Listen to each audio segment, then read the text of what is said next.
বলি এই যে ছাত্রলীগ, এই যে ছাত্র দল, এই যে জাতীয় পার্টি, শিবির না, শিবির অনেক ভালো। এরা হচ্ছে ইয়াবাখোর, ইয়াবা এদের মাথায় চিন্তা করে, এই যে পিএইচডি হোল্ডার হয়, ও পিএইচডি ভুলে যাবে ইয়াবা খেলে।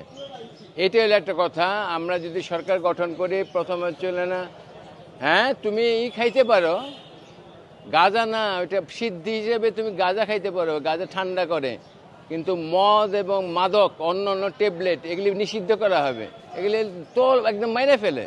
একটা ইয়াবাখোরে যদি জোর করে যদি 2-3 মাস ঘরে আটকা রেখে ট্রিটমেন্ট করে, সে আবার ছেড়ে দেয়, ভালো লাইফে যায়। কিন্তু আবার কেন আবার যায়? কারণ কি এই দেশে কোনো মানে সবাই হচ্ছিল মামু খালাদের চাকরি দেয়, ব্যবসা দেয়, এই একটা। আর হইলে আর একটা হলো যে অপরিচিতকে দেয়, কারি কারি ঘুষের লেনদেন হয়। আমি ডিফেন্সের একটা 1 কোটি টাকা বছরে পাইতে হবে, এরকম একটা অফার আমি ফালাই দিছি যে তোমরা প্রথমে টোস্টিং করো মদ নিয়ে, যে কোন রিসোর্টে কারে কী নিয়ে করবা, আর হইলো যে তোমরা ভাগ করো যে ফান্ডের কত % কে নিবা, তারপরে হইলে তোমরা প্ল্যানিং করো। তো আমি বাদ দিচ্ছি এগুলো। যাই হোক, ইমানে থাকতে চাই।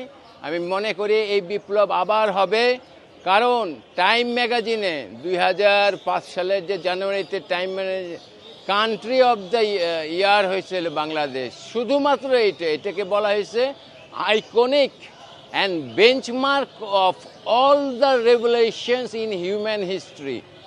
বেঞ্চমার্ক এবং আইকনিক মানে সর্বোচ্চ, অপটিমাম। কেন?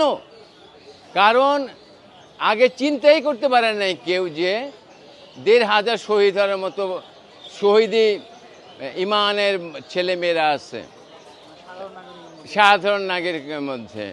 তাহলে এটা তো একটা বিস্ময় যে 36 দিনে 1,500 শহীদ হয়েছে।